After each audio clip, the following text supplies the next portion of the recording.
우리에게 주시는 하나님 말씀은 요한복음 12장 20절에서 25절 말씀입니다. 신약 168면에 있습니다. 요한복음 12장 20절에서 25절 말씀입니다. 신약 168면에 있습니다. 안미옥 권사님께서 나오셔서 성경 봉독해 주시겠습니다.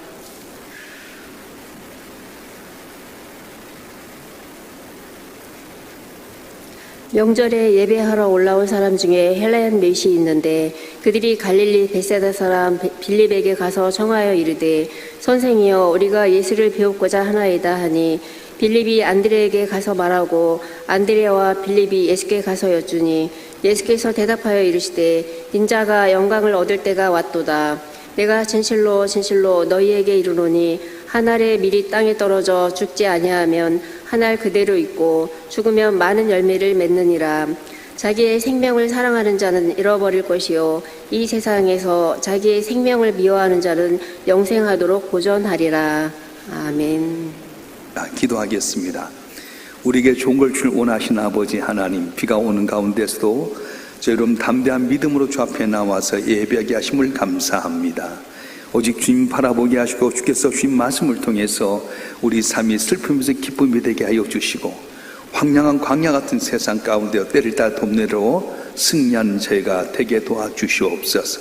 부족한 종을 세우시고 주의 말씀을 대언토록 하셨사오즉 오직 주님만을 증거케 하여 주시고 주의 복음을 올바로 전할 수 있게 성령이여 기름 부어 주시옵소서. 주님을 오직 나의 하나님으로 모실 수 있는 귀한 기회가 되게 하여 주시고 우리 모두가 말씀 가운데 깨달아서 주 앞에 존귀 쓰임 받고 주의 기쁨 되는 한 분 한 분 되게 하여 주시옵소서. 우리 주 예수 그리스도의 이름으로 감사하며 기도하옵나이다. 아멘.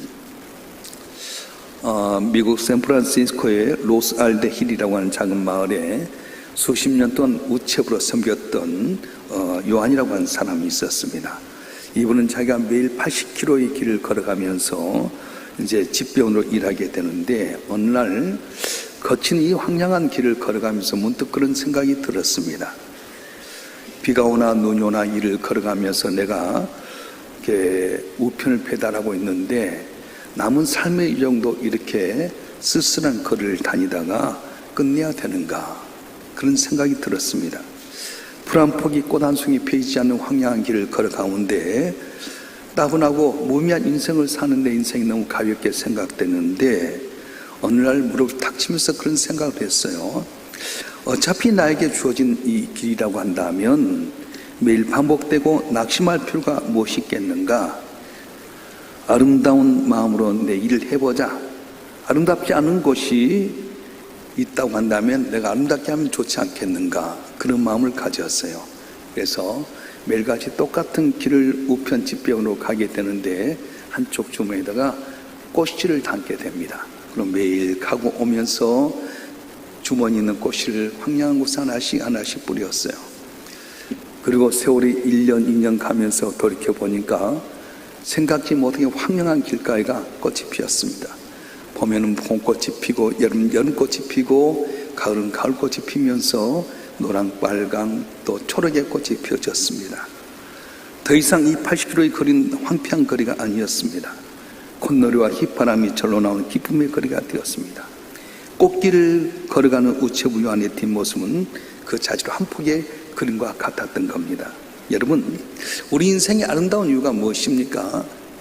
아직 보이지 않는 것, 아직 이루어지지 않는 황폐한 가운데서도 아름다운 세계를 바라보면서 우리는 아름다운 삶이 있다고 하는 영적인 힘이 우리에 있기 때문에 우리 삶이 아름답게 되는 겁니다. 돈이 없어도 권력이 없어도 믿음의 눈을 바라보면서 앞으로 내게 줄 아름다운 천국을 바라보면서 살기 때문에 오늘 살아도 오는 인생이 아름답고 즐겁게 되는 것입니다. 여러분, 완벽한 세상에서 행복한 것이 아닙니다. 불완전한 세상을 믿음으로 아름답게 만들어갈 삶의 이유와 의미가 있기 때문에 우리 삶은 항상 소망으로 감사하게 되는 겁니다. 오늘 본문에 보면 예수의 십자가를 앞에 눈앞에 두고 한 말이 미랄에 대한 영광이었습니다. 당일 성경 아주 절박했습니다. 지금 곧 십자가에 죽으셔야 되는데 근데 세상은 어떻습니까? 헬라인들이 예수님을 스스로 모시려 하고 있고요. 유대인들은 호산나 다윗의 자손이여 우리 불쌍히 여겨달라고 모여들었습니다. 어떻게 보면은 예수님은 이 시간이 최고의 권력을 휘두르고 영광을 받는 그런 타이밍이었습니다. 그런데 이런 때 작고 미묘한 미랄 하나를 두면서 거기에 담겨 있는 영광을 이야기하고 있는 겁니다. 예수님은 헤롯의 화려한 궁전이나 가이사의 거대한 보좌보다 밀가루송의 형체도 없이 사라져버릴 누룩에 대한 것에서 한 나라를 보게 되고요. 아주 작은 겨자씨 하나 가운데서도 하나님의 능력과 영적인 원칙을 발견하고 기뻐하셨던 겁니다. 세상 눈에 보이는 물질적인 것에 가치를 두고 있었지만은 예수님은 하나님과의 관계 속에서 오는 영적인 차원의 원리에서 진정 최고의 기쁨을 누리셨던 겁니다. 자, 그러면 예수께서의 미라를 통해서 우리가 주신 영광이 과연 무엇입니까? 영적인 영광이 과연 무엇입니까? 오늘 요한복음 12장 24절 말씀 보겠습니다. 요한복음 12장 24절 말씀 시작. 내가 진실로 진실로 너에게 이르노니 하나님이 이 땅에 터지지 아니하면 하늘 그대로 있고 좀 많은 열매를 맺느니라. 아멘. 첫째는 생명의 영광입니다. 하나님이라고 하면서 주님께서 아주 소중하게 여기는 것은 작을지라도 그 안에 생명이 있기 때문이었습니다. 예수 미라 속에서 영원한 생명을 보았습니다. 미라 하나가 떨어지게 되면 나중에 30배, 100개가 되어지게 되고요. 이걸 또 다시 심게 되면 많은 사람들을 살리는 밀이 되게 된 겁니다. 인간적인 눈으로 보면 예수란 청년은 정말 보잘것 없었습니다. 로마 제국의 변방인 이스라엘의 나사렛이라는 곳에 자랐던 사람입니다.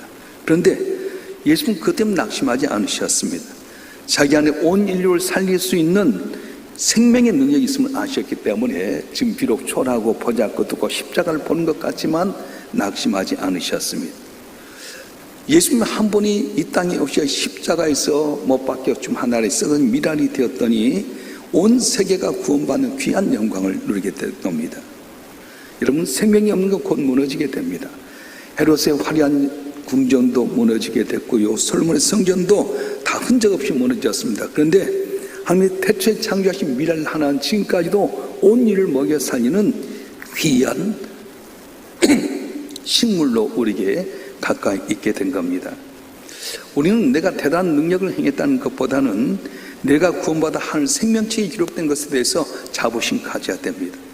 제자들이 전도여행 갔다 와서 이야기합니다. 주님, 우리가 나서 주의 이름으로 귀신 쫓아가고 병들가 낫게 되고 놀라운 기적의 역사가 일어났습니다. 기뻐할 때에 뭐라고 말씀하신 겁니까?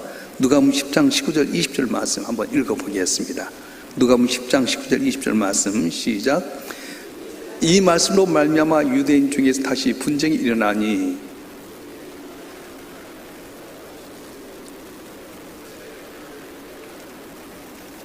제가 성경 구절 좀 잘못 봤는데 내가 너에게 뱀과 정갈을 밟으며 온수의 모든 능력을 제할 권능을 주었으니 너를 해칠 자가 결코 없으리라. 그러나 귀신들에게 항복하는 걸 기뻐하지 말고 너 이름이 하늘에 기록된 것으로 기뻐하라 하시니라. 우리 같은 뱀과 정갈을 밟으며 모든 능력으로 권능을 행할 수 있는 능력이 있으면 그 가운데 기뻐할 텐데 귀신이 우리가 주의 이름으로 항복하면 기뻐하게 될 텐데 이것 가운데 기뻐하지 말아라. 더 귀한 것은 네 이름이 하나님 생명책에 기록됐다. 이걸 말씀하신 거예요. 내가 큰 능력, 대단한 힘 없어도요 예수 안에서 내가 천국에 내 이름이 기록된 것에 대해서 기뻐하라고 말씀하신 거예요. 할렐루야. 자, 여러분, 한 번 한 번 사람들이 볼 때는 미미하고 보잘없을지 모르지만은 예수를 날 구로 믿는 저와 여러분 한 분 한 분은 하나님의 생명체의 기록이 되게 되고 이 땅의 사명 이루서 이 땅에서 내 육신의 몸은 흙으로 돌아가지만 내 영은 하늘나라에서 천국 가는 귀한 은혜가 있음을 믿고 기뻐하고 감사하는 여러분이 되었으면 좋겠습니다. 그렇습니다. 하나님께 얻은 생명 자체가 큰 능력을 행하는 것보다 훨씬 더 소중하다고 하는 거예요. 그래서 내게 영적인 생명 주시면 언제나 감사해야 하는 겁니다. 능력의 문제로 나를 폄하해서는 안 됩니다. 못 배웠다고 돈 없다고 힘 없다고 낙심해서는 안 됩니다. 소유에 많고 적음이 나를 귀하게 인 것 아닙니다. 여러분, 세계 최고의 부자들 보면 나이가 이제 70대 80대 되신 분이 많이 있어요. 근데 물어보면 이렇게 대답할 겁니다. 당신은 20대 청년을 만들어낸다면 당신 전 재산과 바꾸겠습니까? 어떨 것 같아요? 그러겠습니까? 바꿀 거예요. 내 생명 20대로 돌아가서 젊음이 있다면 전 재산 다 바꾸겠습니다. 그래요. 우리는 이미 세상에 최고 바쁘다 소중한 귀한 생명을 얻었습니다. 영원한 생명이 주어졌는데 이걸 모르다 보니까 조금 소유의 문제 때문에 낙심하고 실망할 때가 많다는 거예요. 여러분, 미랄 하나를 통해 우리에게 주신 것은 생명의 영광이었습니다. 미랄 하나가 떨어져 죽으면 많은 열매를 맺는 것처럼 내가 나를 위해서 십자가에 못 박힌 예수를 나의 구주로 믿으면 이 땅에 하나님의 자녀로서의 복을 받지만은 영원한 천국에 내 생명이 있음을 우리가 믿고 감사해야 된다고 하는 거예요. 그래서 사도 바울은 항상 기뻐해라, 쉬지 말고 기도해라, 범사에 감사라 말씀하셨어요. 영원한 생명 주신 하나님께 감사함으로 영광 돌리는 여러분이 되실 줄을 축원합니다. 미라를 보면서 주께서 우리에게 주신 영광 뭐냐면 낮아짐의 영광이었다고 하는 거예요. 24절에 보면 내가 진실로 진 너희에게 이룬 하나님의 땅에 떨어져 이렇게 말하게 됩니다. 땅에 떨어진 게 얼마나 중요한지 모릅니다. 땅이 없으면 생명 살리는 일이 없습니다. 걸음덩어리가 생명을 살리는 모판이 되게 됩니다. 그래서 예수님은 하나님의 땅에 떨어진다 이렇게 말씀하는 거예요. 떨어짐, 낮아짐이 바로 생명의 확장이 되게 됩니다. 스위스의 종교의 집 길가 어느 날 산길을 가는데 이쪽 언덕과 저쪽 언덕 사이 외나무 다리가 있었어요. 근데 이렇게 보니까 염소 2마리가 위에서 내려온 염소가 있고 밑에 내려온 염소가 있는데 딱 다리 가운데서 만나게 된 거예요. 어떻게 하지? 어느 쪽 뒤로 물러갈까? 치고받고 싸우지는 않을까? 생각했는데 쯔빙이라 생각보다 전혀 다르게 올라가려고 했던 염소가 탁 무릎을 꿇었거든요.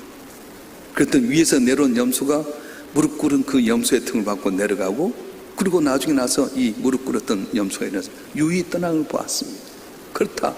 우리 삶의 승리의 비결이 어디냐면 낮아진 것이다. 무릎 꿇는 것이다. 그렇게 생각했어요. 우리가 하나님 앞에서 사람 앞에서 폭삭 무릎 꿇고 낮아지게 될 때에 놀라운 기적의 역사가 일어날 줄로 믿습니다. 하나님은 위대한 사람 그대로 쓰지 않습니다. 반드시 낮아짐을 경험하게 만들었어요. 모세가 애굽의 궁전에서 권력을 갖고 힘이 있을 땐 쓰지 않았습니다. 그런데 광야에서 처갓집의 양을 살피면서 아무것도 없다고 하는 밑바닥까지 떨어졌을 때에 민족의 지도자로 사용하게 되셨습니다. 다윗은 처음부터 목동이었고요. 아들들 가운데 8번째 아들이었습니다. 특별히 사울에 의해서 밑바닥까지 내려가게 된 가운데서 하나님께서는 이스라엘 최고의 왕으로 삼으셨습니다. 요셉은 어떻습니까? 색동종을 얽었던 기공자였습니다. 그런데 타국의 노예로 팔려가게 되고 감옥까지 밑바닥까지 떨어진 다음에 애굽의 국무총리가 되게 만들었어요. 예수는 어떻습니까? 본체 하나님의 본체이셨지만은 자기를 비워 종의 형체를 갖고 이 땅에 오셔서 참호가 십자가까지 지심으로 말미암아 다시 살게 하신 은혜로 하늘과 땅의 모든 자들이 예수 무릎 꿇는 우리의 메시아가 되게 만드셨다고 하는 겁니다. 자연 것도 마찬가지입니다. 물에서 위로서부터 내려 떨어질 때 거기에서 에너지가 발생하게 됩니다. 고기 앞에서 저기 앞으로 공기가 이동하게 될 때에 거대한 바람의 힘이 생기게 됩니다. 이게 바로 세상을 움직이는 하나님의 법칙이라고 하는 거예요. 모든 위대한 인생 그렇습니다. 고난이 없는 인생 그렇게 귀씀 받지 못합니다. 그래서 인간은 본질적으로 교만하기 때문에 낮아짐이 없는 하나님 찾지 않습니다. 그래서 하나님께서는 우리에게 고난이라고 하는 역경을 주신 거예요. 질병 때문에 하나님 찾게 되고요, 물질이 밑바닥에 가기 때문에 하나님 의지하게 되고요, 가정에 분란이 있기 때문에 교만했던 내가 하나님 찾지 않습니까? 여러분도 보게 되면 교회 나오게 된 이유가 다 있을 거예요. 어떤 순탄하게 그냥 왔을지 모르지만 다 여러분 삶을 보면 내 힘대로 할 수 없는 것 때문에 하나님 앞에 나오게 된 계기가 된 거예요. 돈이 있다고 의시되다가 한순간 물질 다 날아가니까 하나님 앞에 나오게 되고, 건강 자랑했는데 어느 날 내 삶 속에 생각지 못한 육신의 질병 때문에 하나님 앞에 나오게 되고요, 내 자녀가 나한테 순종할 줄 알 때 들이받게 되고 가정이 풍지박산이 되니까 무릎 꿇지 않습니까? 하나님께서는 교만한 자 쓰지 않습니다. 겸손하게 쓰게 만드시는데 예수님이 친히 하나님 본체이셨지만 친히 이 땅까지 낮아지셨습니다. 자기를 비우셨습니다. 종의 형체를 가지고 실제로 삶을 섬기는 가운데 있어서 많은 사람들의 본이 되게 하셨다고 하는 겁니다. 오늘 예수님 겨자씨 하나를 보여주시면서 미래적 영광과 위대함을 보여주고 계신데 그게 무엇입니까? 생명의 위대함. 특별히 하늘의 밀이 땅에 떨어져 죽게 될 때만 열매를 맺는 것처럼 내 자신을 낮추고 있을 때 귀씀 받게 하신다고 하는 거예요. 그러니까 여러분 한 분 한 분이 높임 받길 원하십니까? 너희가 섬김을 받으면 섬기라 말씀하셨어요. 높임 받길 원하십니까? 낮아지라고 말씀하셨어요.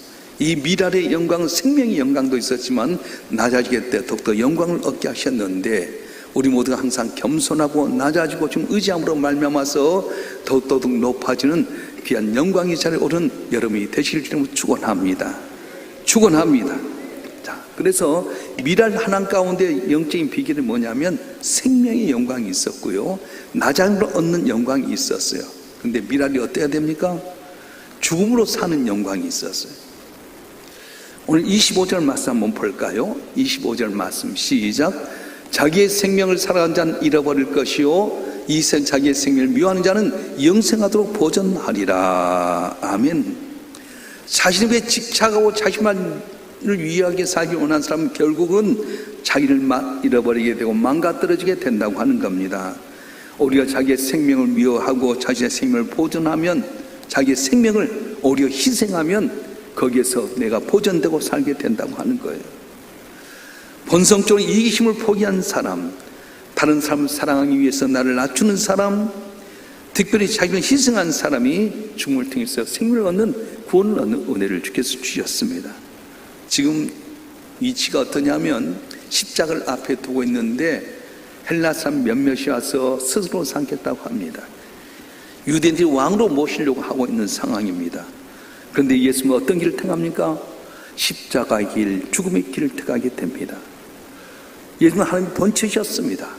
종의 형체를 갖고 이 땅에 오셔서 십자가 지고 갈 때에 하나님께서 그를 그냥 버려두지 아니하고 죽었던 그를 3일 만에 살게 하심으로 존귀한 우리의 메시아가 되게 만드셨습니다. 여러분, 내가 하나님 위해 좀 희생하면 하나님께 반드시 보답으로 갚아주신다는 거예요. 알프스에 사는 특별한 개미 이야기가 있는데요, 이 개미 집 속에 이렇게 타는 이렇게 나무를 싹 집어 여게 되면 불이 확 붙잖아요. 그때 개미 도망간 것이 아니라 개미 떼거리로 올라가지고 그 나무, 불탄 나무를 덮어버린대요. 근데 개미들이 몸에 타게 되면 몸에서 나오는 액체가 있는데 키슨스라고 하는 불연성 진액이 나와서 불이 꺼져버리게 된다는 거예요. 그래서 이 개미가 희생함으로 말미암아 자기를 살리는 곤충의 왕이 되게 된 거랍니다. 여러분, 불이 오면 다 피해 도망가지만 이 개미들은 내가 희생하면 다 덮어버리니까 자기 몸을 태워서 키슨스라고 하는 액체를 통해서 동료를 살리는 역사가 일어났어요. 희생에는 위대한 힘이 있습니다. 부모님의 희생 때문에 자녀들이 훌륭하게 성장하게 되고요, 순국선열대 고귀한 희생 때문에 이 나라가, 이 민족이 여기까지 서가게 된 겁니다. 한국교회가 유례 없이 성장하게 된 것은 우리 믿음의 선지들이 순교의 피가 있었기 때문에 그렇습니다. 앞서간 믿음의 종들이 희생적인 삶이 없었다면 오늘 한국교회도 없을 거고 저와 여러분도 없게 됐을 겁니다. 여러분, 어차피 죽던 인생입니다. 병으로 죽든 사고로 죽든 늙어 죽든 죽음의 고통은 다 마찬가지입니다. 그런데 뭘 위해 살아야 되겠습니까? 뭘 위해 죽어야 되겠습니까? 바로 주님을 위해서, 하나님을 위해서, 누군가를 위해서 죽게 된다고 한다면 이 죽음이 얼마나 아름다운 영광입니까? 죽는 순간 많은 열매를 맺게 하신 하나님이라고 하셨는데 우리는 살려고 하기보다는 죽으려고 할 때 놀라운 기적의 역사가 일어날 줄로 믿습니다. 빌립보 1장 20절과 21절을 보게 되면 사도 바울은 이렇게 고백해요. 나의 간절한 기대와 소망을 따라 아무런 부끄러워하지 아니하고 지금도 저까지 온전히 담대하여 살든지 죽든지 내 몸에 썩다 그리스도가 존귀되게 하는 이건 내게 산 것이 그리스도 죽는 것도 유익함이라. 내게 산 것이 그리스도니 내가 사는 것도 중요하지만 죽는 것도 내게 유익함이라 그렇게 말했어요. 여러분, 내가 죽어야만, 희생해야만이 아름다운 열매를 맺게 된다고 하는 겁니다. 예수님 십자가를 앞에 두고 낙심하지 않으셨습니다. 우리가 최고의 영광을 하나님께 돌리며 가장 많은 생명을 구원하는 인류의 메시아로서의 최고의 기적을 나타냈던 겁니다. 우리는 우체부 요한처럼 가장 험악하고 황량한 세상길을 걸어가고 있을지 모릅니다. 왜 내 삶은 이렇게 따분하고 피곤할까? 왜 우리 가정은 이렇게 메말라 있을까? 탄식하고 계십니까? 그렇다면 이제 여러분 주머니 예수의 꽃씨를 가지고 뿌리시길 바랍니다. 내가 먼저 가정에서, 직장에서, 우리 교회에서 하나의 미랄이 되어 땅에 떨어져 보십시오. 내가 대접받으려고 하면 교만에 버림받을 수밖에 없습니다. 그러나 내가 낮아지고 내 이익심을 못 받고 내가 섬기게 되게 될 때, 죽어지게 될 때에 만 열매를 맺게 하신 하나님께서 내 가정에, 내 교회, 내 삶의 역상 가운데서 빨강, 노랑, 초록의 아름다운 꽃들이 피어나서 기쁨을 주는 것처럼 아름다운 열매를 내려줄 줄 믿습니다. 여러분, 작은 미랄 가운데 우주의 영광을 바라보던 주님 오늘 또 말씀하신 겁니다. 하늘의 미리 땅에서 하늘 그대로지만 떨어져 죽으면 많은 열매를 맺느니라. 그렇습니다. 미랄은 생명의 영광이 있게 되고요, 또한 미랄과 낮아짐으로 말미암아서 높아진 영광이 있게 되고 죽음으로 말미암아 다시 사는 영광이 있음을 보여주었습니다. 자, 여러분, 예수님의 말씀을 따라서 순종하고 영적인 쉼을 깨달은 삶으로 말미암아 사람들이 갖는 아름다운 세상의 기적은 다 바람같이 사라질지 모르지만 우리 삶 영역도 빛나는 귀한 역사가 일어나게 될 것입니다.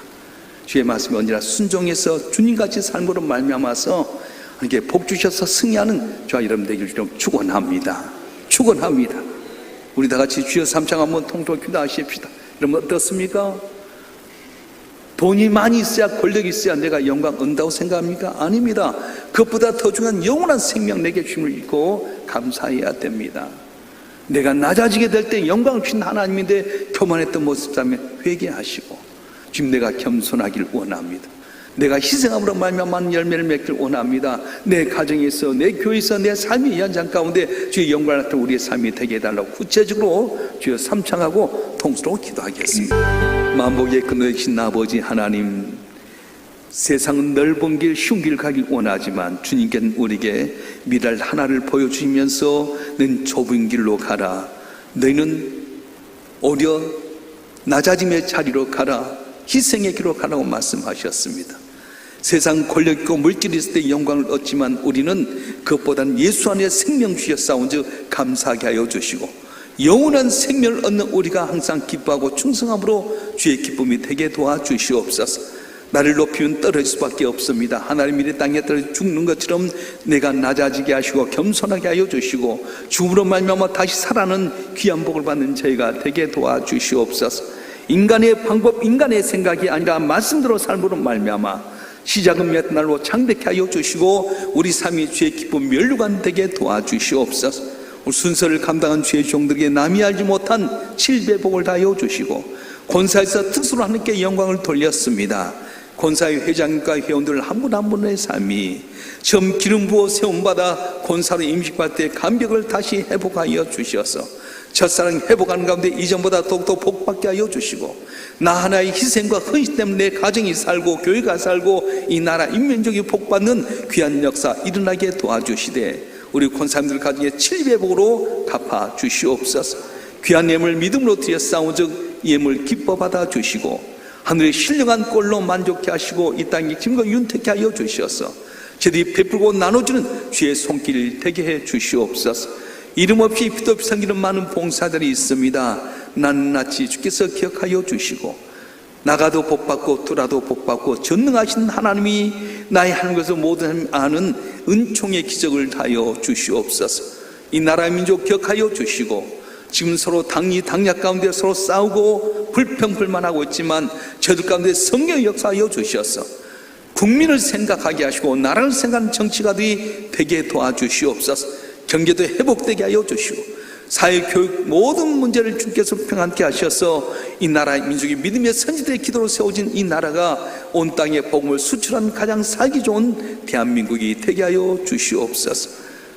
거룩하신 예수 그리스도 이름으로 간절히 기도하오며 이제는 우리 주 예수 그리스도의 은혜와 아버지 하나님의 극진하신 사랑과 성령님의 감화 감동 이로 충만 교통하심이 오늘도 주님 앞에 나와 예배하며 주님께 영광 돌리는 주님의 사랑하는 자들을 한 분 한 분 위해 이들의 가정과 생업과 남은 삶의 여정과 우리의 산 명성교회와 우리의 조국 대한민국 위에 지금부터 영원토록 함께 하시기를 간절히 축원하옵나이다.